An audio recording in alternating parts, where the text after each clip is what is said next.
New Thought Media Network. We are a global broadcast network of positive music, media, and entertainment, inspiring humanity's evolution along the journey of enlightenment and creating a world of love, peace, empowerment, and prosperity for all. New Thought Media Network. Positively inspiring.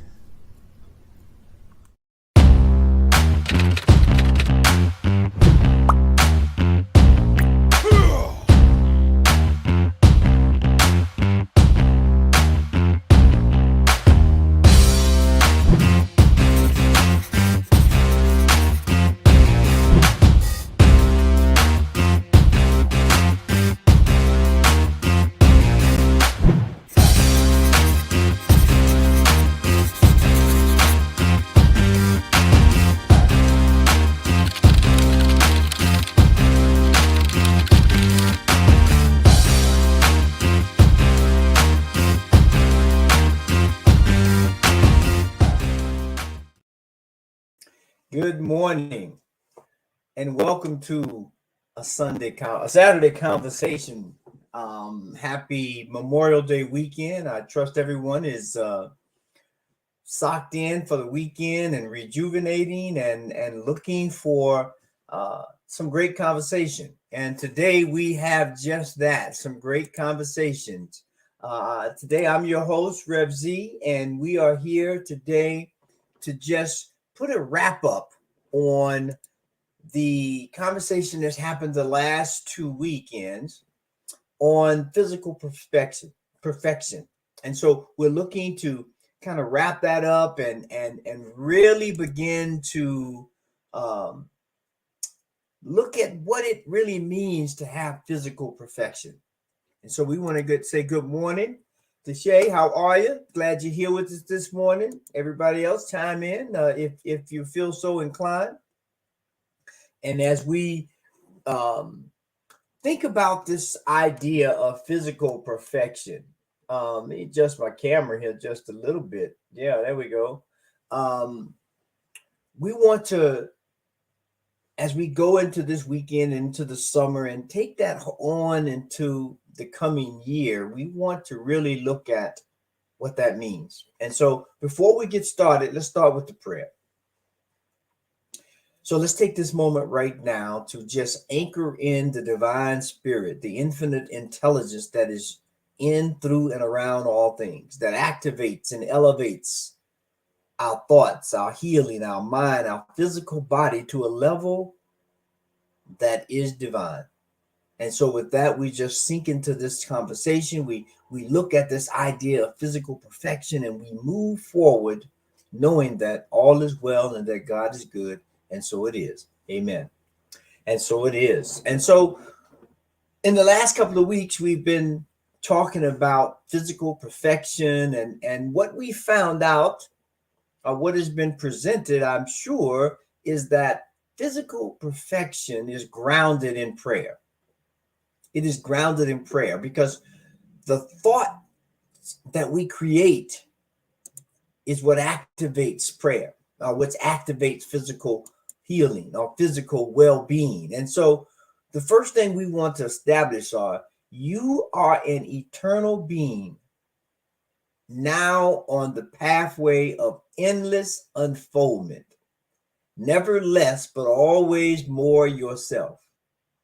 Life is not static. It is forever dynamic, forever creating, not something done and finished, but something alive, awake, aware. There is something within you that sings the song of eternity. Listen to it. There's something in you that sings the song of eternity. Listen to it. And now this is a key factor because when we look at physical perfection, we look at our bodies from when we were conceived to where we are now, and we understand that statement very clearly. We are evolutionary process in motion, that we are growing and expanding and learning and incorporating all things into our life. And so what we strive to do is keep ourselves in right relationship with the divine, so that the perfection that is created within us explodes, that it ignites. And so we want to really understand this at its core, because we're never finished. Like it said, it says there is no static moment, and unfortunately we have been given this idea, I think, that we will get to this perfect place and just be inactive, just be still, in a sense of not having any activity. But that's not perfection. Perfection is this evolutionary idea of increasing in every aspect the unfoldment of our divine nature. The unfoldment of divine nature. And I want to say hello to Roy, who just jumped in. Good morning, Roy. Glad you're here with us. And so let us try to take that apart. Let us try to piece that together. So when we begin to explore this idea of perfection, when we begin to look at how do we become more of who we are, we have a really good understanding of what that means. Now, we know in this tradition that all things start with prayer, right? Whether it's said out loud, whether it's said in your mind silently, whether it's done through some form of physical activity, we know prayer is here, right? And so the first thing we want to understand, well, what is prayer? What is prayer? And it's a very simple definition. A prayer is a movement of thought within the mind of the one praying along a definite line of meditation that is for a specific purpose. I'm going to say that again, because sometimes I think we miss this point. Prayer is a movement of thought in the mind of the one praying for a definite thing along a specific line and a specific purpose. Now, what that really means is that there is some intention going on here. There is some focus going, not trying to make things happen. Now, let's not get confused with the focus. It's not making something happen. It is putting ourselves in right relationship to the divine and allowing things to happen, because we are open and we are focused and we are allowing that to move in our direction. And so when we understand that the foundation of everything we do, and especially what we're talking about today, physical perfection, we know that that is an outlier, or not outlier, but an outpicturing rather of prayer, which is for definite healing, definite prosperity, definite upliftment.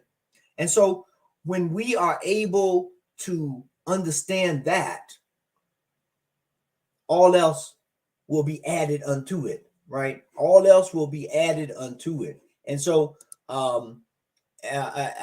the pinnacle of physical perfection, I think, lies, once we know what prayer is, the physical perfection, or any perfection, lies in the answer to that prayer. If how do we begin to know when that prayer is in motion? How do we know when it's done, if you will? And this is what Ernest says: the answer to prayer is the prayer when it is prayed.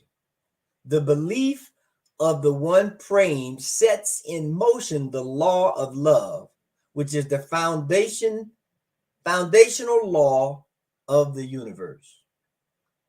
So the answer to the prayer is the one praying, and it sets in motion some universal laws, some universal principles that allow the universe to kick in. It allows the universe to reveal itself to us. Now, what does that actually mean?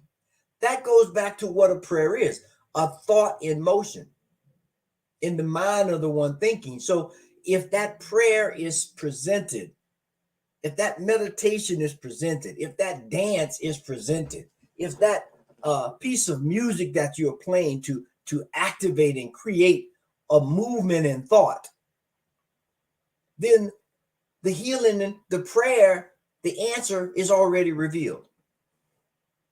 It's already revealed. We have to give it time to unfold. There's some things, there is a process in life, right? When we talk about evolution, we know that there's a process in life that things unfold. There are very few seeds, and I'm saying very few because I don't know about all the seeds, but there are very few seeds that go from seed to plant overnight. There's a process there. There's an alignment that takes place between the seed and the soil and the fertilizer and the water and the sun and the bees or butterflies, if it's a pollinating plant, that allows it to go through this evolutionary unfoldment of who and what we are. And as our lives begin to reflect that relationship, perfection presents itself to us. And we are more aware of the things that put us in right relationship with the divine. And that's what the key is. Putting ourselves in right relationship with the divine. And so we as we bring everybody in this morning, we have Fiona here. Please drop your comments or your questions or your statements about this topic, because it's a broad topic. It's a broad topic. And as Dr. Tracy says here, I am alive, awake, and aware. That's what life is about. That's what being in a perfected moment of unfoldment is. That we keep ourselves aware, awake, alive, looking for the opportunities to expand. Looking for the opportunities to expand. So once we understand what the prayer is, and we understand how it works, it's a movement of thought in the one praying, and we know that a prayer is answered by the content of the prayer itself, by the ease, by the comfort, by the openness of the one praying. And then from that moment on, we move into this. We understand that life in reality is spiritual and mental. And until our thoughts are healed, no form of cure will be presented or will be present or will be activated, right? We understand that health is a mental as well as a physical state. A mental and physical state. Now, this part is really key because we live in a universe of wholeness. There are no disparate parts. There are no place where something is isolated or set out on its own alone, right? We live in a one universe, oneness that's connected. Everything affects everything else. And so when we begin to understand that, we begin to activate different approaches in life, right? I don't just think about throwing something out the window because I know that's going to affect something else, right? I don't just try to isolate my physical activity to improve my overall health. As the statement said, health is a physical and a mental approach. And I would add to that, now that was from the Science of Mind textbook, and it wasn't said explicitly, but it's implied in that statement that we are physical, mental, emotional, and spiritual beings, and each one is connected. And so when we begin to approach life that way, in a oneness, in a wholeness, knowing that everything affects everything else, we have this great law, cause and effect, right? That's what that alludes to. There's no place where I can pull a string and nothing happens, right?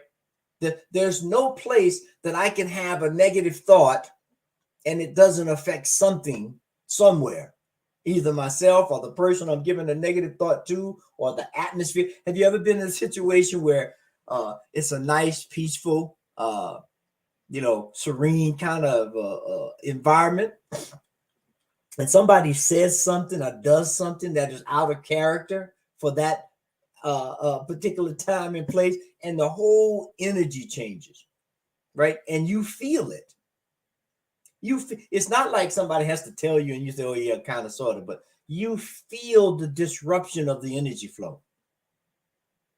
So when we begin to look at this whole thing that we've talked about the last couple of weeks of physical perfection, that's what we are trying to move closer to an understanding of, to move closer to full alignment with.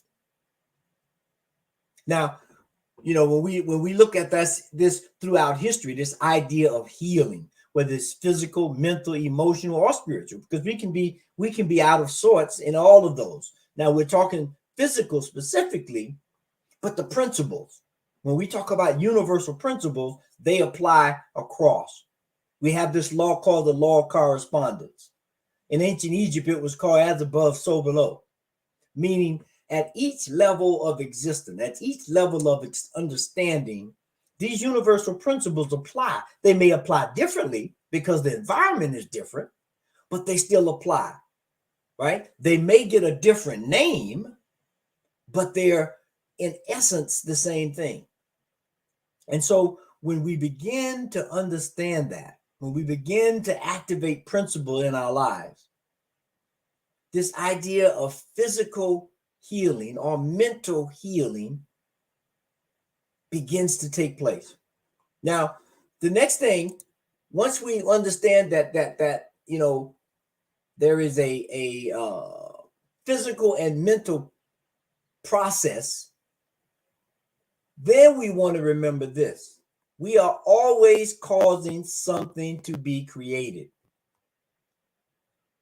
Whatever cause we set in motion must produce some kind of effect. And that's what we were talking about. There is no isolated incidents in the universe. There's the Zen koan: if a tree falls in the forest, does it make a noise? Well, that's one of those tongue twisters, mind benders, if you will. Yes and no, right? If no one, the one of the answers to that koan is, if no one's there to hear it, then it didn't make a noise. All right, well, that's true for the person there that was not there, but for the animals, for the environment, for the energetic space of where that tree fell, it did make a noise, right? So because cause and effect, right? And so as we move into this idea of physical perfection, let us begin this weekend, this Memorial Day weekend, right?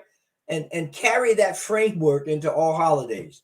Because I know for me, now I'm not putting this on anybody else, but for me, holidays is a time you it's easy to slip over into eating too much and exercising not enough, right? It's an opportunity or a situation where I relax my guard. I just, and we need that. So now let's not get it twisted. We need relaxing points, and that's part of that whole process of healing. But we have to keep it in balance, right? When I think about this, I like to think about a car. In a car, there are various parts. There's the transmission and the engine and the elimination system, the exhaust system, right? All these different systems stand alone independently, but they also work together. And so we have to keep them. If I have a full tank of gas and no transmission fluid, it's going to be difficult to get that car to move. If I have transmission fluid and gas, but I don't have any oil, we're going to have another kind of problem. If I got oil and gas and transmission, but my exhaust system is not working properly, we're going to have even a bigger situation, right? And so when we begin to look at life in this balanced kind of way, the perfection of all things in life begin to bubble up to the top. They begin to bubble up to the top, and they allow us to really understand the intricacies of life, of what it means to be alive, what it means to strive for this perfection. So I want to stop right there, and if anyone has a comment or a question or a statement or affirmation about the wholeness of life, the fullness of life, and the perfection that is continually unfolding everywhere present, I'd be very curious to see what your thoughts are right now. Or if you have something that you think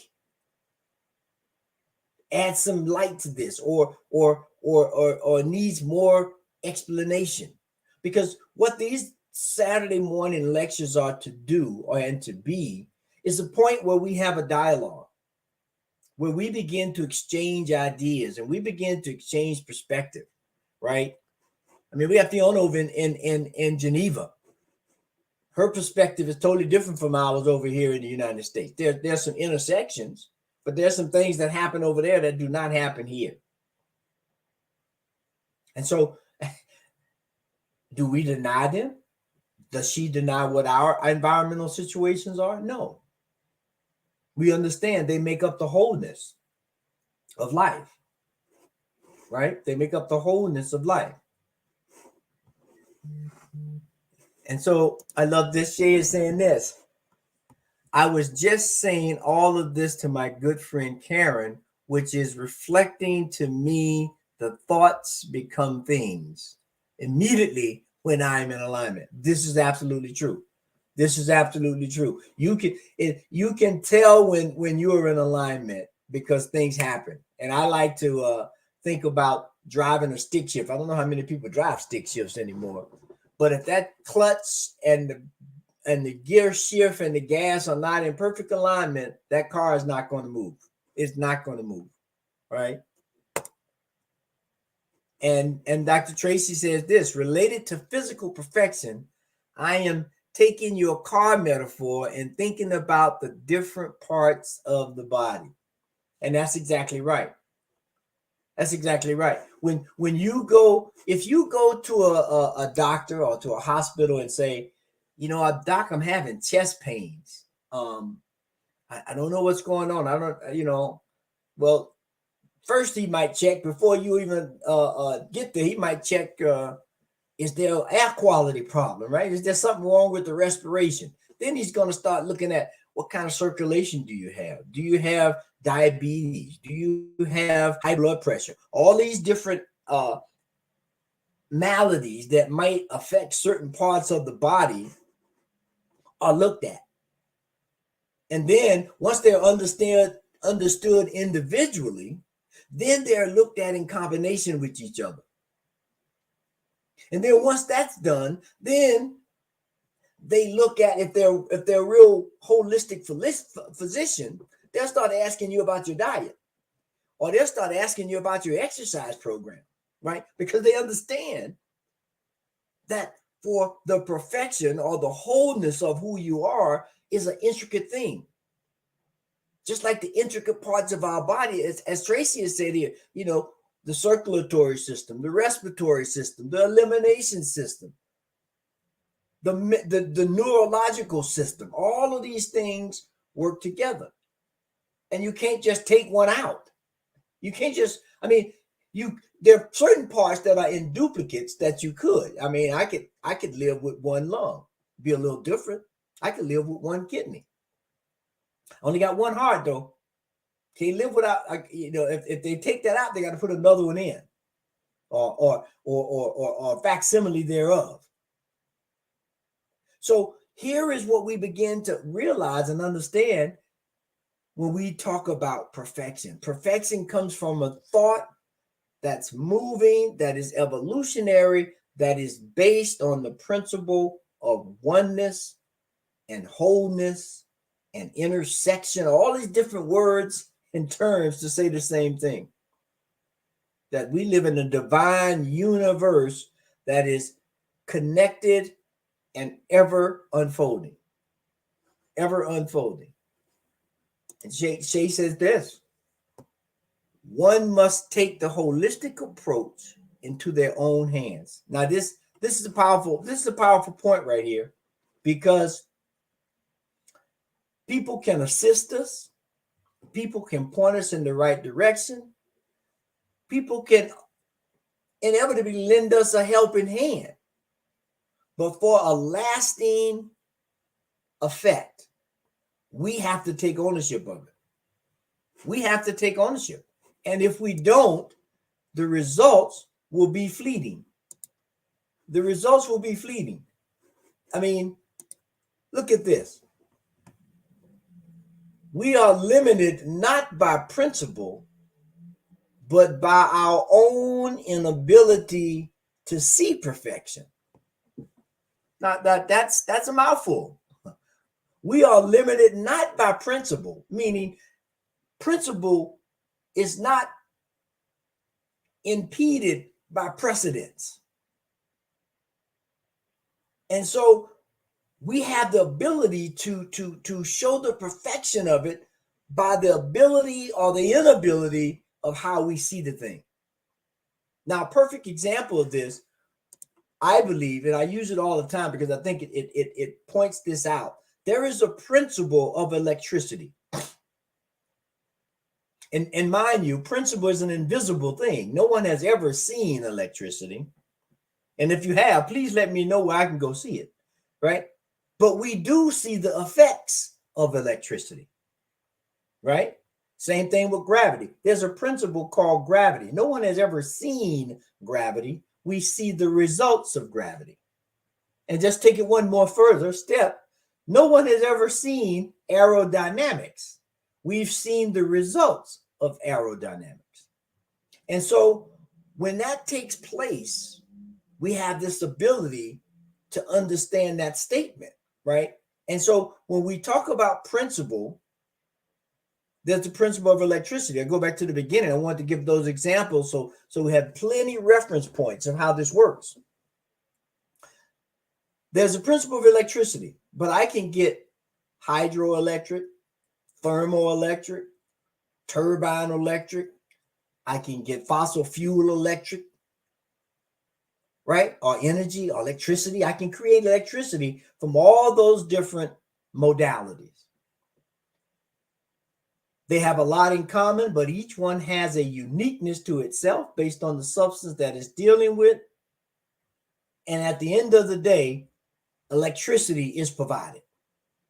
Electricity is provided. And so when we talk about this idea that we are limited not by principle, but by our own inability to see perfection, that's what we're talking about. Our inability to allow principle to unfold like it did with electricity. You know, now they're looking at nuclear fusion and all these other kinds of laws, if you will, that substantiates the principle to get the electricity. And so when we can begin to look at life this way, it's an amazing thing, really. It really is an amazing thing. Now, Shay asked this question: can you talk about the spiritual reality that any cure will not be a cure if your beliefs and thoughts are not in alignment? Okay, that's at the heart of our teachings and New Thought metaphysical teachings, is that like Tracy had said earlier, when we think about the holistic approach and idea of the body, we also know that the body is affected by thought. We know that now more than we did before, if we didn't, in terms of the pandemic that we just went through. And we now begin to see a lot of the mental maladies that people are dealing with and how those mental maladies are affecting the physical body. Right. And so we understand that a cure really is, I don't like this statement because I can't come up with the better one. And I'm going to think for a second here that it says, you turn away from the condition. Right. Now, that's not being glib. Right. We understand that there things like cancer and diabetes and things that are present that affects the physical body, right? But when we say that it's a spiritual cure, that means that again, that there's this evolutionary process of things that work together for all good. Ernest Holmes said there's a power in the universe for good and we can use it. Right. So when we go back to some of the ancient times and we look at the medical stuff that took place there, we understand that they used color to heal. They used music to heal. That's a part of a spiritual reality, understanding the wholeness of all things. There, Larry Dorsey up at the University of Boston, I think it was, many years ago, did a very extensive study on cancer patients and the effect of the cancer and meditation. The numbers were beyond chance, right? The numbers were indicating that certain meditations and diets and physical, now he was dealing with primarily meditation rather, and that's the results. So when we say it's a spiritual reality, again, it speaks to this idea of perfection. Thoughts and emotion of a clear results or clear point of conclusion, if you will. And once we put ourselves in alignment, things happen. Now, and just for the record, I want to go back to that very first statement of evolution, right? We have not come here to stay, right? We're on an evolutionary journey. We came from nothing into something, and eventually we will transform from something back into nothingness, right? Because life itself is a principle, right? It's an invisible principle, just like gravity and electricity. Haven't seen them. We've seen the results of them. And it's the same with us. So we know that we are on this evolutionary journey. I mean, and to talk about that and how that fits in and the whole idea of life and death is a whole nother lecture that we probably have to do one Saturday rather, to kind of peel the onion on that. To peel the onion on that, because we oftentimes forget, for whatever reason, that we're not going to be on this physical plane as we understand it now forever. And so that's why this idea of physical perfection is key to understand and implement, so that we can get the best of this while we're here. We can have the most insightful, awakened, aware, evolutionary journey that allows us to share our knowledge, laughter, joy, ups and downs with others, so that they can be guideposts as others follow in this path. And so that is a key point to life right there. And it says here, knowing exactly whose and what I am creates and activates perfection. That is true. That is absolutely true. because we understand that God is all there is. There's no place where God is not, and that we are made from God's stuff. Nothing is amiss. You know, the good and bad labels, the right and wrong labels, and I'm not saying that things don't happen, but they are something that are a cultural convention. What is right for someone in the desert may not necessarily be right for someone in a rainforest. Two different environments. So too much rain in the rainforest that already gets a plethora of rain might be a problem. So I may start saying that, if I'm trying to understand, I may label that bad. Whereas in the desert, where there's a whole bunch of sun, you might be saying, I am praying for rain right now. So again, we begin to understand when we open up to this perfection of life, when we open up to the allness of life, we begin to see the differences. And so when that happens, we step into this point. Before our prayer is framed in words, God has already answered. But if our prayer is one of partial belief, then there is only a tendency toward its answer. If the next day we wholly doubt, then there is no answer at all. In dealing with mind, we are dealing with a force we cannot fool. We're dealing with the force that we cannot fool when we're dealing with prayer and the evolution of life and the allness of perfection. So we can't, I'm sure most of us, if not all of us, have heard that statement, you can't fool Mother Nature.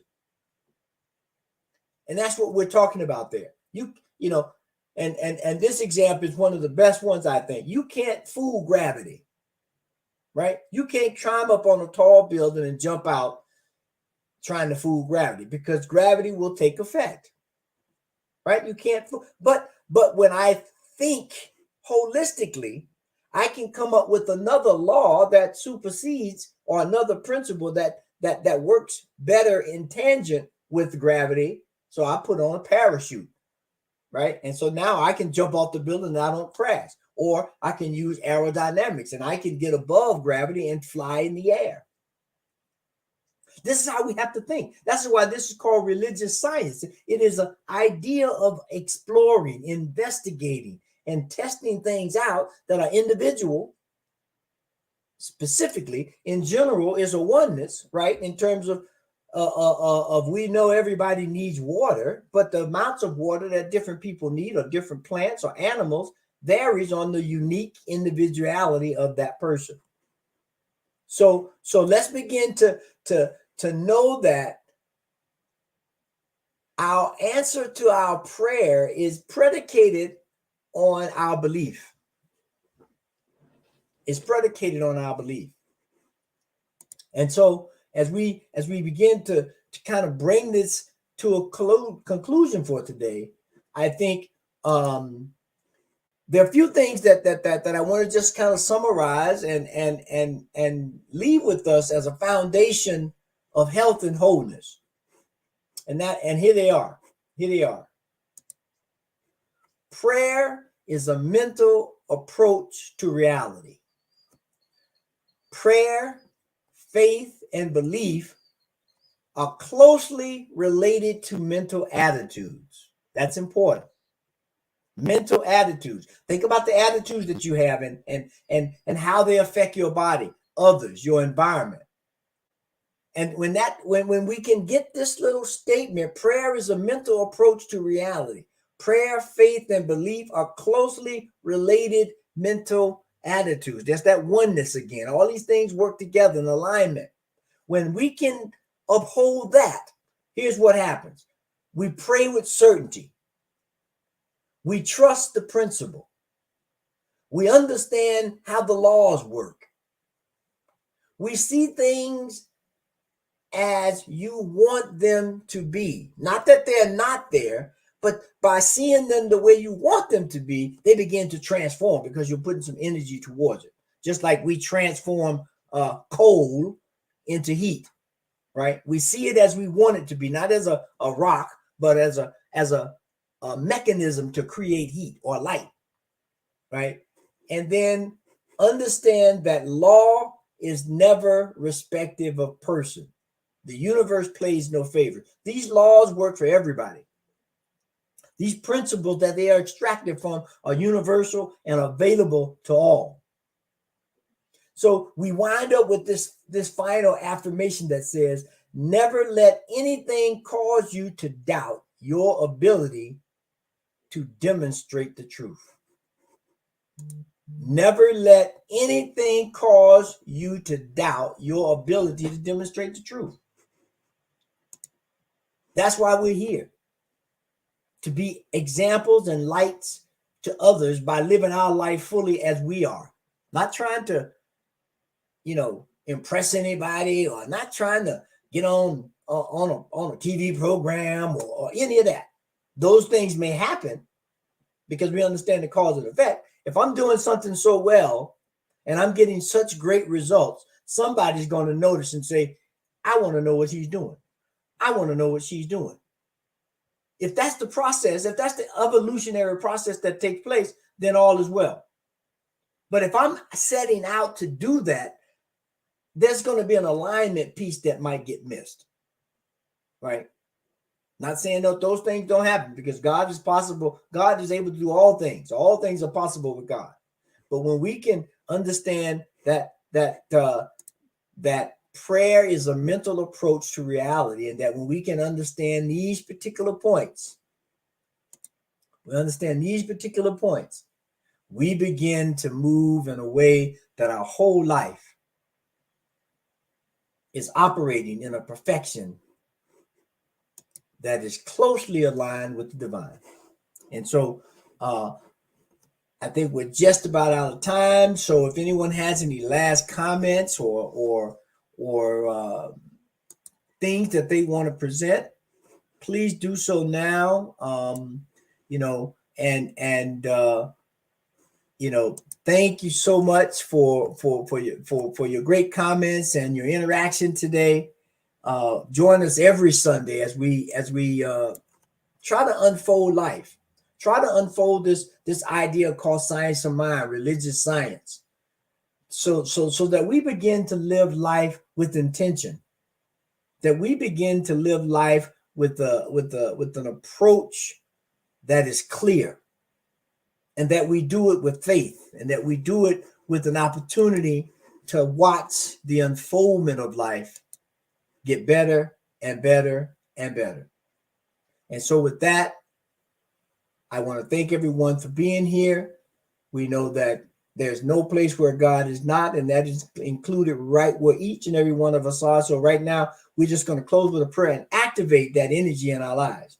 And so right here, right now, knowing that there's a divine energy and intelligence that is moving throughout the land, that is cultivating our hearts, our minds, our souls, and allowing us to unfold into our greater yet to be.